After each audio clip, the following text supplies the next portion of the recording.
গ্রামে থাকতো এক কৃষক পরিবার। বাবা মা আর তাদের একমাত্র মেয়ে চন্দনা। ভারী মিষ্টি স্বভাবের মেয়ে, কিন্তু তার মাথায় বুদ্ধিশুদ্ধি বেশ কম। যে কেউ তাকে যখন তখন বোকা বানিয়ে দেয়। মেয়ে বড় হয়েছে, তাই বাবা মায়ের চিন্তা যে তার বিয়ের পরে শ্বশুর বাড়িতে গিয়ে সে সংসার করবে কেমন করে। আজ মা আমাকে ভাত রান্না করতে বলেছে, থালাগুলো এখনই ধুয়ে নি, তাহলে ভাত হয়ে গেলে চট করে খেতে দিয়ে দেবো। চন্দনা, ও চন্দনা, কি মা? ভাত কি ফুটেছে? না তো, এখনো তো ফোটেনি। সে কি এতক্ষণ লাগছে কেন? আয় আমার পোড়া কপাল রে, এ কি করেছিস তুই? কেন মা, তুমি যখন ভাতের হাঁড়ি চাপাতে বলেছো আমি তো তখনই চাপিয়েছি। উনুনে আগুন না দিলে জল কি নিজে ফুটবে? এমন বোকা মেয়ে নিয়ে যে আমি কি করি। সামনের মাসে তোর বিয়ে, শ্বশুর বাড়ি গিয়ে যে কি করবি কে জানে। পরের মাসে ধুমধাম করে চন্দনার বিয়ে হয়ে গেল পাশের গ্রামের বিনোদের সঙ্গে। তাদের মা আর ছেলের সংসার। সেখানে গিয়ে চন্দনা পড়ল দারুণ মুশকিলে। সব কাজেই বোকামি করে ফেলে, আর তার শাশুড়ি সরলা যান তার উপরে রেগে। এই যে বৌমা, হ্যাঁ যাই। বলুন মা। এখনই কাপড়গুলো ভালো করে কেচে ধুয়ে বাক্সে গুছিয়ে রাখো। ঠিক আছে মা।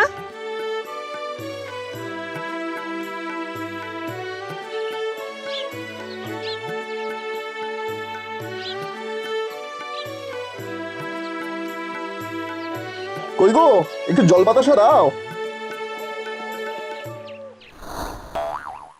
আরে এ কি, ঘরের ভিতর থেকে জল বেয়ে আসছে কেন? ও মা, তাই তো রে। দাঁড়া দাঁড়া, ভেতরে গিয়ে দেখি।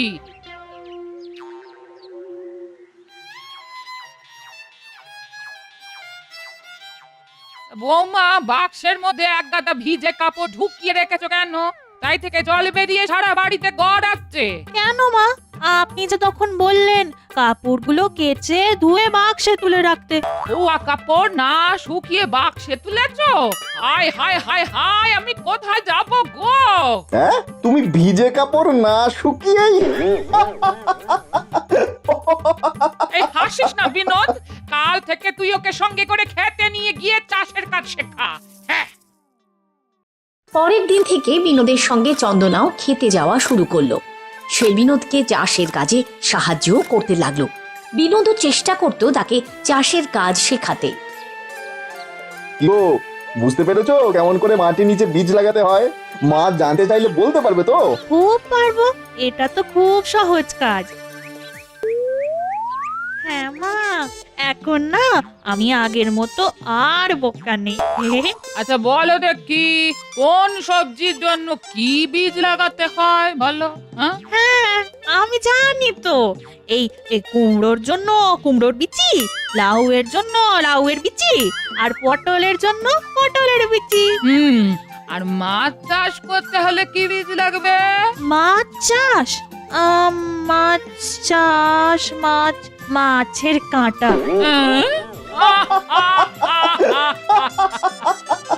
বেশ, কালকে আমি তোমাকে কি মাছের কাঁচা দেব, সেটা দিয়ে তুমি জমিতে মাছের চাষ করে দেখাও দেখি, তবে বুঝবো তুমি কত সত্যি কথা বলছো।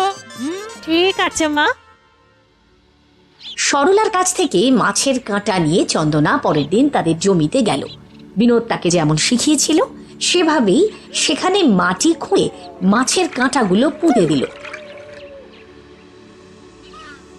তারপর প্রতিদিন জল দিতে লাগলো আর অপেক্ষা করতে লাগলো কবে সেখানে মাছ ফলবে।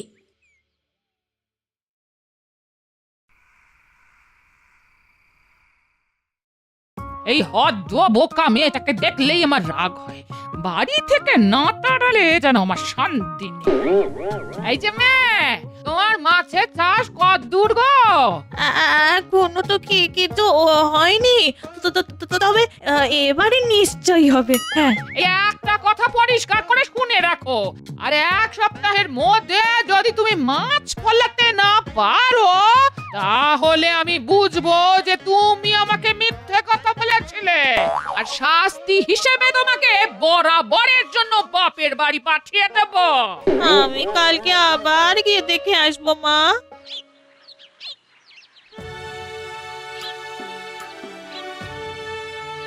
কি একটা কাটা থেকেও তো মাছ গজায়নি, এবার আমি কি করব? হে ঠাকুর, হে ভগবান, আমায় বলে দাও আমি কি করব? হে ঠাকুর, এখন তুমি পথ দেখাও। ও ভগবান, আমি কি করব? কি হয়েছে মা, তুমি এভাবে কাঁদছো কেন? আমি আমি খুব বিপদে পড়েছি, খুব বিপদে পড়েছি। বুঝেছি, তুমি চিন্তা করো না মা, আজ বাড়ি যাও। ঠিক 7 দিন পরে তোমার শাশুড়ি মাকে নিয়ে এখানে আসবে, তখন সব ঠিক হয়ে যাবে। তবে আমার কথা কিন্তু বাড়িতে কাউকে বলবে না।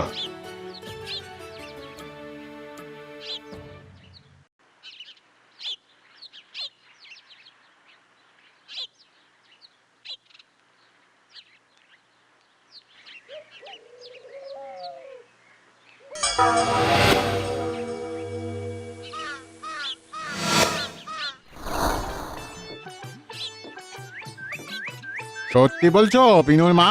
মাটির ওপরে মাছের চাষ? যে করেছি বলেই না বলছি। আরে এ তো বিশ্বাস করাই মুশকিল। হ্যাঁ, বিশ্বাস না হলে নিও না। 1 মাসের মধ্যে যদি মাছ না গজায় তো 3 গুণ টাকা আমি ফেরত দিয়ে দেব। বলো এখন নেবে কি নেবে না? বলো বলো। আরে না না না না না, দাও দাও দাও দাও দাও, নিয়ে দেখি না কি হয়। হ্যাঁ হ্যাঁ হ্যাঁ, দাও দাও দাও, তাড়াতাড়ি দাও দেখি, তাড়াতাড়ি দাও, তাড়াতাড়ি দাও।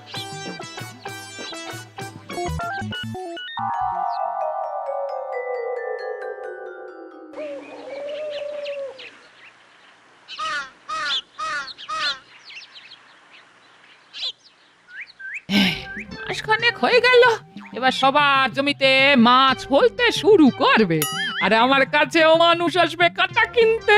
কাঁটা। সরলা গালে হাত দিয়ে দিবা স্বপ্ন দেখতে থাকে। অনেক মানুষ মাছের কাঁটা নেওয়ার জন্য লাইন দিয়েছে। তাদের বাড়িটা দোতলা হয়ে গেছে, তার গা ভর্তি গহনা হয়েছে, অনেক টাকা গুনছে তারা, ইত্যাদি। এমন সময় বাইরে গন্ডগোল শোনা যায়। সরলা বাইরে আসে, সেখানে প্রচুর মানুষজন জমা হয়েছে। তাই অচিরেই তার স্বপ্নভঙ্গ হয়। বলে এই যে বিনুর মা, মিথ্যে কথা বলে আমাদের তো খুব ঠকালে। মাছ তো দূরের কথা, মাছের আঁশও তো দেখা যাচ্ছে না। তো তোমাকে বিশ্বাস করাই আমাদের ভুল হয়েছে। হ্যাঁ, কেন? এই তোমার জমিতে মাছ ফলেনি? আমি জানতাম এসব বুঝলো কি বলে কিনা নিজের জমিতে ফলেছে। ফলেছেই তো, ফলেছে। আরে বেশ তো, তাহলে আমাদেরও দেখাও দেখি কেমন সত্যি। নাহলে 3 গুণ টাকা ফেরত দিতে হবে। আজই বলে দিলাম। বেশ তো, চলো। বৌমা বলে তুমিও চলো।